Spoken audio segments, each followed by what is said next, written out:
La enfermedad de Parkinson es la segunda enfermedad neurodegenerativa en frecuencia y afecta al 12% de la población de más de 55 años. Es una enfermedad progresiva y crónica causada por la lenta degeneración de las neuronas cerebrales de un grupo muy específico, las neuronas dopaminérgicas, que se encuentran ubicadas en la sustancia negra en la parte compacta. La enfermedad se puede presentar entre los 40 y los 70 años, el pico de presentación está en la sexta década de la vida y el 80% de los casos de parkinsonismo son por enfermedad de Parkinson. No todos los pacientes que tienen temblor y rigidez son Parkinson, solo el 80% de estos van a padecer la enfermedad. En Estados Unidos, el 1% de las personas mayores de 65 años tiene la enfermedad de Parkinson y en los últimos resultados que hemos estado viendo en el registro que se está haciendo en México, nos estamos acercando mucho a este porcentaje. La enfermedad de Parkinson es uno de los trastornos neurológicos más frecuentes. Tiene una prevalencia de 200 por cada 100.000 habitantes y una incidencia de 4 a 20 casos nuevos por cada 100.000 habitantes al año. En esta gráfica solamente representamos cómo hay una menor incidencia en edades menores, entre los 65 y 69 años, y cómo conforme aumenta la edad, aumenta la prevalencia de la enfermedad y por ende el riesgo de presentarla. La edad media de presentación es los 55 años y el riesgo aumenta con la edad.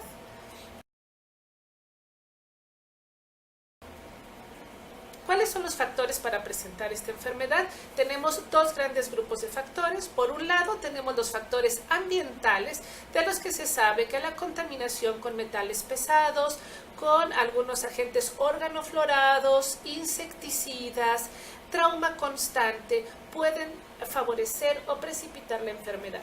Hoy en día también sabemos que existen múltiples factores genéticos. En el cuadro de la derecha podemos ver las 11 diferentes mutaciones que existen a la fecha en diferentes genes que hacen que presentemos la enfermedad. El más común y el más frecuente es el LARC2 para las presentaciones esporádicas y para las presentaciones familiares la mutación genética en el PARC1, que es una alteración en el gen de la alfa-sinucleína, y aquí vemos cuál es la localización en el gen. Sin embargo, tenemos que decir que del 5 al 10% de los pacientes con Parkinson tienen un patrón de herencia que va a estar ligado a la edad y que de estos hay estos 11 genes. Los pacientes esporádicos, es decir, aquellos casos en los que no encontramos antecedentes en la familia de Parkinson o temblor asociado, se les ha encontrado mutaciones en el gen LARC2 y este mismo gen se encuentra alterado hasta en el 30-40% de judíos askenazis y árabes del norte de África. La enfermedad se concentra por una alteración en los ganglios basales.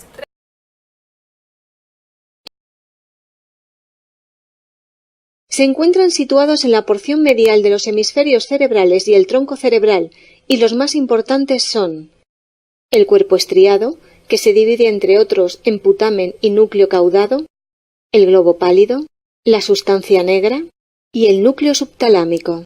También se incluyen en el sistema de ganglios basales otra serie de estructuras subcorticales y troncoencefálicas, como son el núcleo accumbens, el tubérculo olfatorio, el núcleo pedúnculo-pontino, los núcleos del rafe y el locus ceruleus. Su relevancia es menor, siendo el más importante el núcleo pedúnculo-pontino, localizado en el mesencéfalo. Cuerpo estriado o nigroestriado. Está compuesto fundamentalmente por dos estructuras diferenciadas, una dorsal o núcleo caudado y una ventral o putamen. Globo pálido. El globo pálido está situado medial al putamen, del que está separado por la lámina medular externa y está dividido en dos porciones por la lámina medular interna. El resultado de esta división son el globo pálido externo y el globo pálido interno, que son funcionalmente diferentes. Tanto el globo pálido externo como el globo pálido interno reciben conexiones desde el estriado.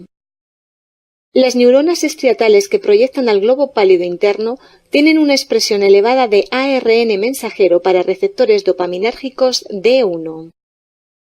mientras que las que lo hacen hacia el globo pálido externo tienen mayor expresión de ARN mensajero para receptores D2. Sustancia negra. Su nombre proviene del color que le dan sus células, que están cargadas de melanina. Se encuentra situada en el mesencéfalo dorsal y se divide en dos partes, denominadas pars compacta, compuesta por grandes células pigmentadas, y pars reticulata, pobre en células y próxima al pie de los pedúnculos cerebrales, que desde el punto de vista funcional es similar al globo pálido interno. Núcleo subtalámico. Situado en la región subtalámica, ventral al tálamo, lateral al hipotálamo y ventral a la cápsula interna. Como se ha visto, son muchos los núcleos que interactúan para el correcto funcionamiento de los ganglios basales. Por último, es el tálamo el que actúa como estación de relevo para enviar a la corteza motora la información de todo el circuito de ganglios basales. Pero ¿cómo funciona el sistema de ganglios basales? ¿Cómo se relacionan los distintos núcleos? Se postula la existencia de 5 circuitos dentro de los ganglios basales: motor, oculomotor, prefrontal dorsolateral, orbitofrontal lateral y límbico. Los 5 siguen el mismo esquema de recorrido en paralelo: corteza cerebral, ganglios basales, tálamo, corteza cerebral. Aunque todos estos circuitos son imprescindibles, es el motor el que más nos interesa para explicar la precisión de un movimiento. El funcionamiento exacto de este complejo sistema es aún desconocido, pero disponemos de un modelo funcional que ha ido elaborándose con los datos clínicos tanto del sujeto normal como de las alteraciones que ocurren en determinadas enfermedades. Este circuito está organizado de la siguiente forma. Al realizar un movimiento voluntario, desde la corteza cerebral se transmite la información al estriado, más específicamente al putamen y a la pars compacta de la sustancia negra. Es la puerta de entrada al sistema extrapiramidal. Del estriado surgen 2 vías básicas diferentes según sus conexiones y características neuroquímicas. Son las llamadas vía directa e indirecta. La vía directa está constituida por las proyecciones directas que desde las neuronas estriatales que contienen GABA, sustancia P y dinorfina y que expresan preferentemente el receptor D1 van hacia el globo pálido interno y la pars reticulata de la sustancia negra. La vía indirecta tiene su origen en las neuronas del estriado que contienen GABA y encefalina y que expresan preferentemente el receptor D2, proyectan al globo pálido externo. Desde aquí, las proyecciones se dirigen al núcleo subtalámico y desde este núcleo van al globo pálido interno y la pars reticulata de la sustancia negra, por medio de las vías subtálamo-palidales. También existen conexiones directas desde el globo pálido externo al globo pálido interno y a la pars reticulata de la sustancia negra. En el globo pálido interno y la pars reticulata de la sustancia negra convergen ambas vías. Desde estos núcleos, las proyecciones se dirigen fundamentalmente hacia el tálamo ventral, núcleo ventrolateral y ventral anterior y mediodorsal. También hay conexiones que desde el globo pálido interno y la pars reticulata de la sustancia negra se dirigen hacia el colículo dorsal y el núcleo pedúnculo pontino. Los núcleos del tálamo, a su vez, proyectan hacia la corteza prefrontal y motora, siendo especialmente prominentes las proyecciones al área motora suplementaria, cerrando así el circuito de los ganglios basales. ¿Pero qué influencia tienen estos circuitos sobre el movimiento?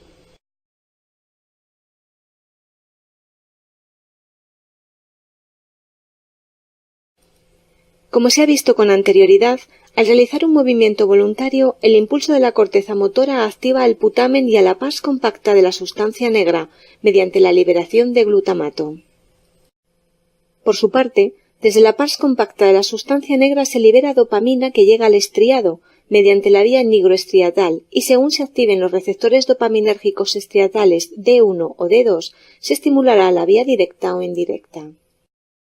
Cuando la dopamina activa los receptores D1, el estriado segrega GABA, que llega mediante la vía directa hasta el globo pálido interno y la pars reticulata de la sustancia negra, produciendo un efecto inhibidor en ambos núcleos. Puesto que desde ambos núcleos se ejerce una actividad inhibidora sobre el tálamo, También mediante la liberación de GABA, el hecho de que funcionen menos hace que sea menor esta inhibición, produciendo un aumento de la actividad del mismo. A su vez, el tálamo, al no estar inhibido, segrega glutamato, que activa la corteza motora. Por tanto, el resultado de la activación de la vía directa tiene como resultado una facilitación del movimiento.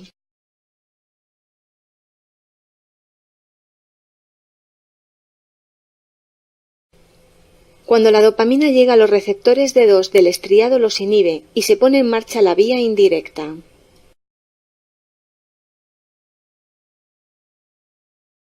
Desde el estriado se libera GABA, que inhibe al globo pálido externo, haciendo que funcione menos. El globo pálido externo ejerce un efecto inhibidor, también mediado por GABA, sobre el núcleo subtalámico, el globo pálido interno y la paz reticulata de la sustancia negra, por lo que al estar inhibido, el efecto neto es de activación del núcleo subtalámico, del globo pálido y de la paz reticulata de la sustancia negra. Se inhibe la inhibición. A su vez, la activación del núcleo subtalámico hace que segregue glutamato, que llega al globo pálido interno y a la paz reticulata de la sustancia negra, produciendo también un efecto activador. A diferencia de lo que ocurre mediante la vía directa, cuando se activa la vía indirecta, el globo pálido interno y la paz reticulata de la sustancia negra sufren un efecto activador, por lo que su acción sobre el tálamo es inhibidora al liberar GABA. La inhibición del tálamo produce a su vez una inhibición de la corteza motora, ya que la liberación del glutamato sobre ésta es menor. Por tanto, el resultado de la activación de la vía indirecta tiene como resultado una inhibición del movimiento.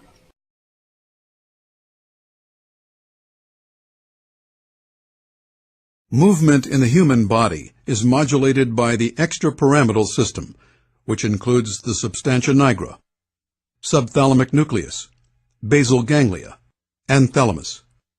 The extrapyramidal system can either promote or inhibit movement. Let's take a closer look at the key extrapyramidal structures involved in Parkinson's disease. The basal ganglia are two large groups of nerve cells located near the base of the brain, which consist of the caudate, putamen, and globus pallidus. Together, the caudate and putamen form the corpus striatum, or striatum. The substantia nigra is a tiny structure located deep within the brain. There are actually two structures, but they are typically referred to as a single entity in the medical literature. Normal movement depends on adequate levels of the neurotransmitter dopamine, produced by cells in the darkly pigmented zona compacta of the substantia nigra, and delivered to the striatum and other parts of the brain. Because this motor pathway involves the substantia nigra and the striatum, it is known as the nigrostriatal pathway. The synthesis of dopamine begins with the amino acid tyrosine. Within the neurons of the substantia nigra, tyrosine is converted into levodopa through the action of the enzyme tyrosine hydroxylase.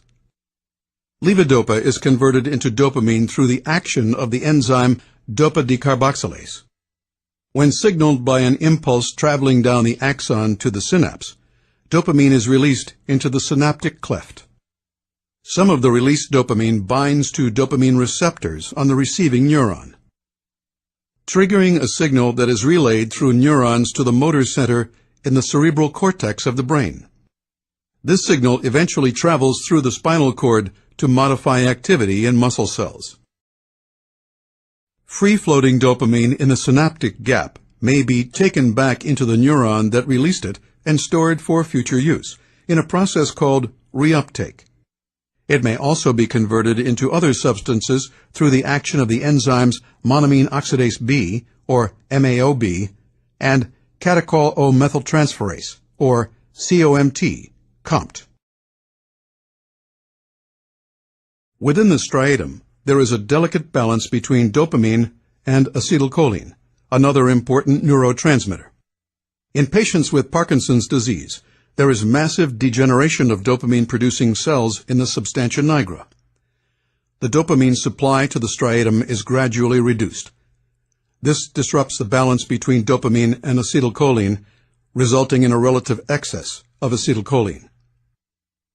When 60% to 80% of dopamine-producing cells in the substantia nigra are damaged, the extrapyramidal system loses the ability to effectively promote movement, and the motor symptoms of Parkinson's disease, such as resting tremor, rigidity, bradykinesia, and postural instability, begin to appear.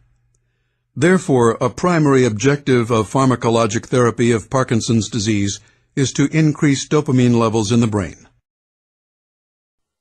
Esa disminución de la dopamina ocasiona una alteración de todos los músculos del cuerpo, no solo de los músculos de los brazos y piernas, sino también de los empleados para comer, hablar, escribir, etc. Es por ello que los 4 síntomas principales de la enfermedad de Parkinson afectan al sistema motor. Estos 4 síntomas son temblor en reposo, de las manos, brazos, piernas, mandíbula y cara, rigidez o resistencia a mover las extremidades y el tronco, bradicinesia o lentitud de movimientos, y por último, los trastornos de la marcha.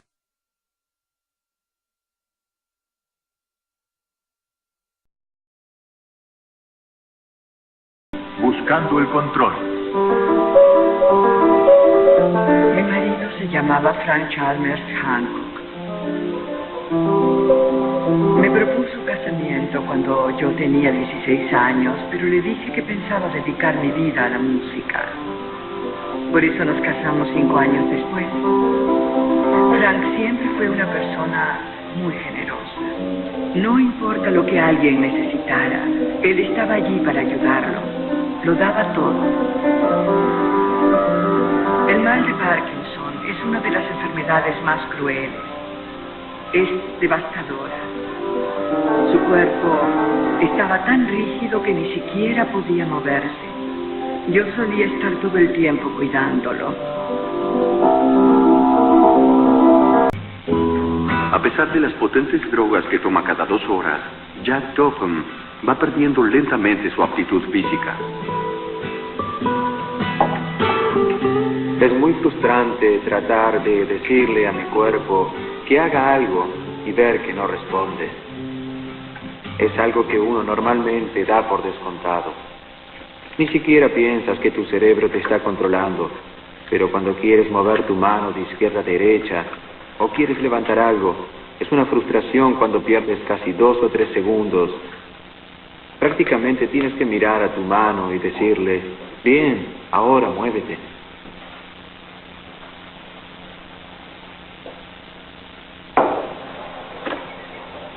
A Jack le diagnosticaron Parkinson hace 12 años, cuando solo tenía 32. La mayoría de los pacientes ya tienen más de 60 cuando la enfermedad se manifiesta. Mata más rápido en aquellos que como Jack la contraen cuando son jóvenes. Las drogas le permiten moverse, pero a medida que la enfermedad progresa, sus periodos de actividad se hacen cada vez más cortos.